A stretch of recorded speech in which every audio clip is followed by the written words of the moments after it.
നമുക്ക് എല്ലാവർക്കും ഒരു പ്രയോജനമുള്ള ഒരു സ്ഥലത്താണ് നമ്മൾ നിൽക്കുന്നത്. അതായത് റബ്ബർ ബാൻഡ് ഉണ്ടാക്കുക. കാണുമ്പോൾ ഒരു ചെറിയൊരു സാധനം പല കളറിൽ വരുന്നത്.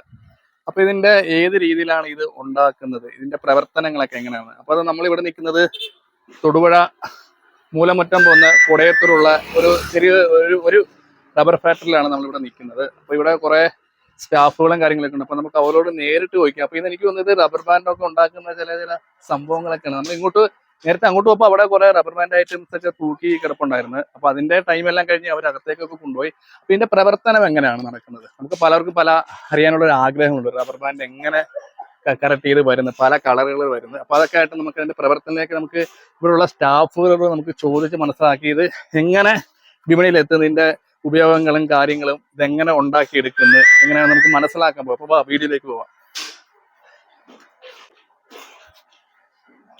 ചേച്ചി, റബ്ബർ ബാൻഡ് ഉണ്ടാക്കുന്ന ഒരു സംഭവമാണല്ലോ, തുടക്കം എവിടെ നിന്നാണ് പറഞ്ഞു വരുവാണെങ്കിൽ പറയേണ്ടത്? തുടക്കം നമ്മള് റബ്ബർ പാൽ മേടിക്കുന്നു. റബ്ബർ പാല് കർഷകരുടെ അടുത്തുനിന്ന് മേടിച്ചിട്ട് ഇവിടെ കൊണ്ടുവന്ന് അവിടെ 2 ടാങ്ക് കെട്ടിയിട്ടുണ്ട്. 2 ടാങ്ക്. ആ ടാങ്ക് ആദ്യമേ അല്ലല്ല, അതിന്റെ അപ്പുറം ടാങ്ക് വേണ്ടേ? നമുക്ക് അങ്ങോട്ട് പോവാം. ടാങ്കില് പാല് പിടിക്കും.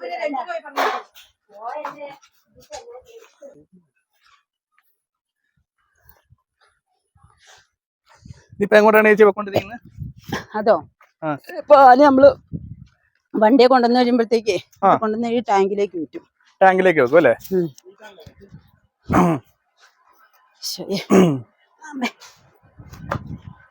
കുറച്ചൊരു പാടുണ്ടല്ലേ, നമ്മളിങ്ങോട്ട് കേറി. ഇതെന്തിനാണ് ഉപയോഗിക്കുന്നത് ഈ ടാങ്ക്?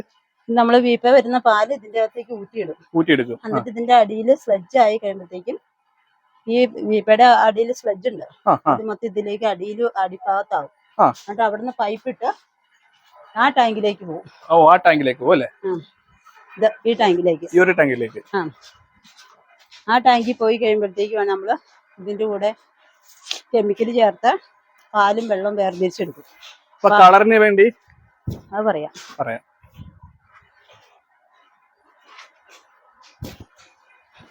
അതില് ഒഴിച്ച് ഒരു 3/4 മണിക്കൂർ ഇളക്കി കഴിയുമ്പോഴത്തേക്കും ഇന്ന് നമ്മൾ ഇളക്കി വെക്കും. വൈകുന്നേരം നാളെ വൈകുന്നേരം ആകുമ്പോഴത്തേക്കും വെള്ളം തിരിയാൻ തുടങ്ങി.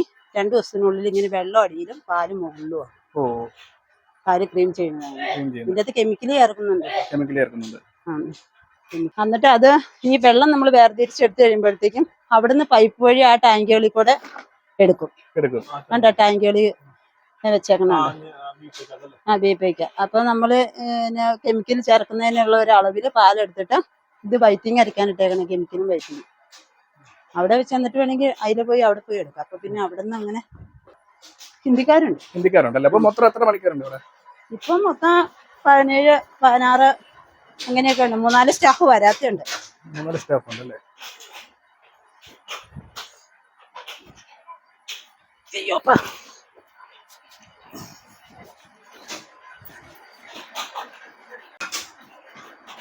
ഈ ടാപ്പ് ടാങ്കിന്നുള്ള ടാപ്പാണ്. പാല് ക്രീം ചെയ്ത് തന്നെ ഇതില് വെള്ളവും പാലും വേർതിരിച്ചെടുക്കും. വെള്ളം പോവും, അത് കഴിഞ്ഞ് പാല് വരും. പാല് വന്നു കഴിയുമ്പോൾ നമ്മൾ പാല് ഇതുപോലത്തെ ടാങ്കിലേക്ക് പകർത്തും. ഇതിപ്പോ പകർത്തി വെച്ചേക്കണതാ, ചേർക്കാനായിട്ടുള്ളതാ.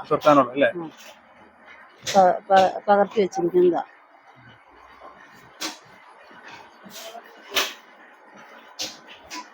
അടുത്ത ഘട്ടം പകർത്തി വെച്ചിട്ട് ഇതിലേക്ക് ആഡ് ചെയ്യും. ഇതെന്താണ് ചേച്ചി സംഭവം? ഇത് കെമിക്കല് അതിന് ആഡ് ചെയ്യാനുള്ളതാണ്.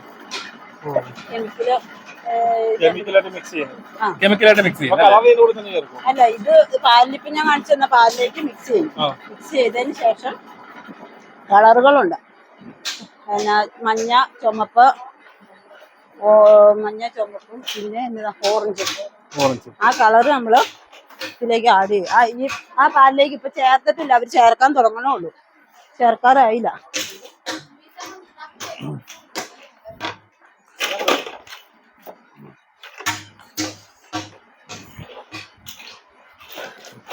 കളർ അല്ലേ?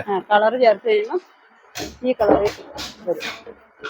ഇതിന്റെ അകത്ത് കെമിക്കലുകളെല്ലാം ചേർത്ത് കഴിഞ്ഞ് നമ്മള് കളറ് ചേർത്ത് ഇത് ഡിപ്പ് ചെയ്തോണ്ടിരുന്നതാണ്. ഇത് കളറ് ചേർത്ത് ചെറിയൊരു സാധനം എന്ത് നമ്മള് കാണുമ്പോഴത്തേക്ക് എളുപ്പമൊന്നും ചേച്ചി. ഇങ്ങനെ ഈ കളറായല്ലോ. ഇപ്പൊ റെഡ് കളർ അല്ലേ ചേച്ചി? ഇത് ഈ ഓറഞ്ച് അല്ലേ? Orange colour. ഓറഞ്ച് കളർ ഇങ്ങനെ മിക്സ് ചെയ്യും. എന്നിട്ട് ഇതിലേക്ക് നമ്മൾ പാല് ആവശ്യത്തിന് പകർത്തി ഒഴിക്കുകയും വേണ്ടുന്നതേ. ഇങ്ങനത്തെ ഘട്ടം ചെറിയ റബ്ബർ ബാൻഡ് വലിയ റബ്ബർ ബാൻഡ് അരയിച്ചാണ്. ഇതിൻ്റെ അകത്ത് കാറ്റ് കയറാൻ പാടില്ല. കാറ്റ് കയറി കഴിഞ്ഞാൽ കുറഞ്ഞു പോകും. ആവശ്യം കഴിയുമ്പോൾ തന്നെ ഇതിങ്ങനെ കെട്ടി വെക്കും. എന്നിട്ട് ഇത് ആസിഡ് വെള്ളം. ആസിഡ് വെള്ളം അല്ലേ? ആസിഡ്. ഇതിൻ്റെ അകത്തേക്ക് നമ്മൾ ഈ പൈപ്പ് എടുത്ത് മുക്കും. ഈ സംഭവം എടുത്ത് ഇതിൽ മുക്കണ്ടല്ലോ.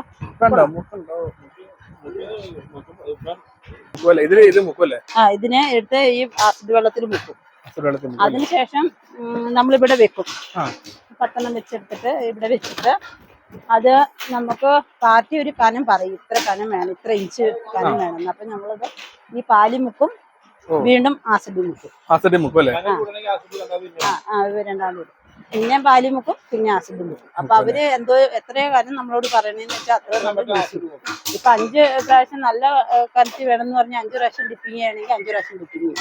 അങ്ങനെ അതിനുശേഷം പിന്നെ അത് അവിടെ കൊണ്ടുവച്ച് മോൾഡ് ഊരുന്ന സ്റ്റാൻഡിലെല്ലാം തീർന്നു. കാരണം ഇപ്പൊ പറിച്ച് തീർന്നുള്ളായിരുന്നു. ഈ സ്ഥാനത്തിൽ കൂടെ വെള്ളം ഒഴിച്ച് ഊരുക. അതൊക്കെ കിട്ടിയെങ്കിൽ എല്ലാം കറക്റ്റായിട്ട് അറിയാൻ പറ്റത്തുള്ളൂ. ബാക്കി ഇവിടെ കിടക്കുന്ന സംഭവങ്ങളൊക്കെ അത് എന്നിട്ട് പിന്നെ നമ്മൾ ഇത് അവിടെ നിന്ന് എടുത്തോണ്ട് വന്ന് ഇങ്ങനെ അടുപ്പ് തീ വിട്ടിട്ട് അതിൻ്റെ അകത്തേക്ക് ഇട്ട് ഈ വെള്ളം നല്ല തിളച്ച് കഴിയുമ്പോഴത്തേക്കും ട്യൂബിട്ട് ഒരു 1/4 മണിക്കൂർ നേരം ഈ സംഭവം വേഗണം ഇതിൻ്റെ അകത്ത് വരണം. അന്നേരം അതാണ് ടെമ്പർ ആവുള്ളൂ. ഈ ഒരു സംഭവം അല്ലേ? മറ്റേ ഇത് നമ്മൾ വേഗാതെ വലിക്കുമ്പോ ഇത് ഒട്ടിപ്പിടിക്കും. ഇപ്പൊ ഇത് ടെമ്പർ ആയിരിക്കുന്നത്. അപ്പൊ അത് ടെമ്പർ ആയത് കാരണം അത് ഒട്ടിപ്പിടിക്കത്തില്ല. ഒട്ടിപ്പിടിക്കാതിരിക്കാൻ വേണ്ടി ഒരു സംഭവം ഇതാക്കുന്നത്. അതിനുശേഷമാണ് ഇതിന്റെ 2 സൈഡ് നമ്മൾ കട്ട് ചെയ്യും. ടെമ്പർ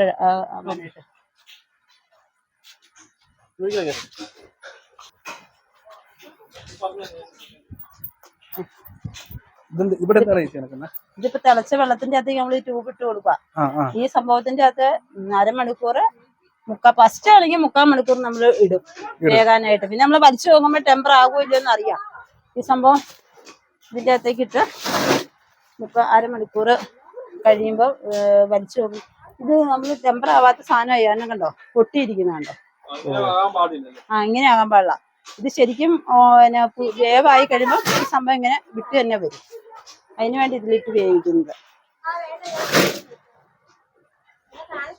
ചേച്ചി ഇതെല്ലാം എടുത്തു കഴിഞ്ഞിട്ട് ഇട്ടോ ഇപ്പൊ വരാം. പിന്നീട് അതിൻ്റെ അകത്ത്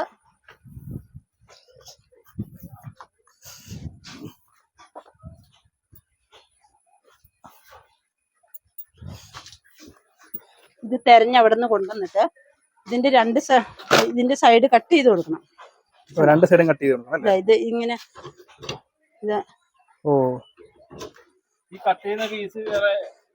ഇത് നമ്മൾ വേറെ വേസ്റ്റ് എടുക്കുന്ന പാർട്ടികൾക്ക് കൊടുക്കുകയാണത്. പ്രത്യേകിച്ച് ഇത് ചവിട്ടി ഉണ്ടാക്കാനും ചെരുപ്പൊക്കെ ഉണ്ടാക്കാൻ മാറ്റൊക്കെ ഉണ്ടാക്കാനായിട്ട് ചെരുപ്പുണ്ടാക്കാൻ. ഇതിന്റെ ബാക്കി വരുന്ന ഭാഗങ്ങൾ ഈ ബാക്കി വരുന്ന ഭാഗങ്ങൾ ചെരുപ്പുണ്ടാക്കാനും മാറ്റൊക്കെ ഉണ്ടാക്കാനും വേസ്റ്റ് എടുക്കുന്നതിനെ കൊണ്ടുപോകും അല്ലേ? പല കളറായിട്ടുള്ളത് അല്ലേ? ഇങ്ങനെ കട്ട് ചെയ്തിട്ട് അതിനുശേഷമാണ് ഒരു കട്ടിംഗ് മെഷീനിലേക്ക് പോകുന്നത്. ഇത് നമ്മള് വെള്ളത്തിൽ മുക്കണേ. കൊണ്ടുവന്ന് ഇവിടെ ഇട്ട് കഴിയുമ്പോഴത്തേക്ക് ഇത് സോപ്പ് ഓയിൽ ഒഴിച്ച് ഞങ്ങൾ വെള്ളത്തിൽ മുക്കിയിട്ട് ഇതിന്റെ ഉള്ളിൽ കൂടെ വെള്ളം നന്നായിട്ട് കയറ്റി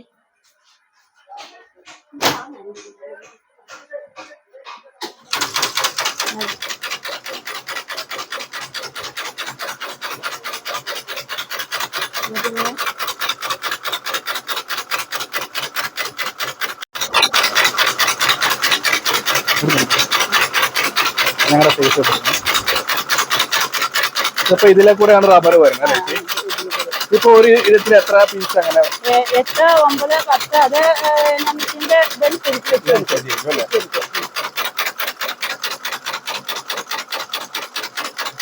അപ്പൊ ഇതാണ് നമ്മുടെ ഇപ്പം റബ്ബർ ബാൻഡ് ഉണ്ടാക്കുന്നത്. ഈ ഒരു കട്ടിയാണ് എന്താ, നമുക്ക് നിസ്സാരമായ ഒരു സാധനമല്ല. കാണുമ്പോൾ നിസ്സാരമാണ്, പക്ഷെ ഇത് ഉണ്ടാക്കുന്ന ഉപയോഗം നല്ലൊരു ഉപയോഗമാണ്. പിന്നെ ഇത് പാക്കറ്റിലായിട്ടായിട്ട് ഇത് എന്നിട്ട് നമ്മള് വെയിലത്തിട്ട് ഉണങ്ങി ഉണക്കും, വെയിലത്തിട്ട് ഉണക്കും അല്ലേ? നിർത്തിക്കോട്ടെ, നിർത്തിക്കും. വെയിലത്തിട്ട് ഉണങ്ങി. ഇതിന്റെ കറക്റ്റ് സ്ഥലം ഒന്ന് ഇത് കണ്ടുപിടിക്കുന്ന പ്രേക്ഷകർക്കൊന്നും. തൊടുപുഴയിൽ നിന്ന് മൂലമറ്റം പോണ റൂട്ട് കൊടയത്തൂര് വന്നിറങ്ങിയിട്ട് വായനക്കാവ് അമ്പലത്തിന്റെ അങ്ങോട്ടുള്ള ജംഗ്ഷൻ. ഓർഡർ ഒക്കെ സ്വീകരിക്കുന്നതല്ല ഓട്ടോക്ക് സ്വീകരിക്കുന്നത്. അപ്പൊ നമ്മളെ ഇവർക്ക് നമ്പരും കാര്യങ്ങളെല്ലാം വേണ്ടി ഈ സ്ക്രീനിൽ കൊടുക്കുന്നുണ്ട്. ബാക്കിയുള്ളവരൊക്കെ വന്ന് മേടിച്ചിട്ട് പോവുക. ഇപ്പൊ അതിനുള്ള ഓർഡറിനുള്ള കാര്യങ്ങളൊക്കെയാണ് ചെയ്തുകൊണ്ടിരിക്കുന്നത്.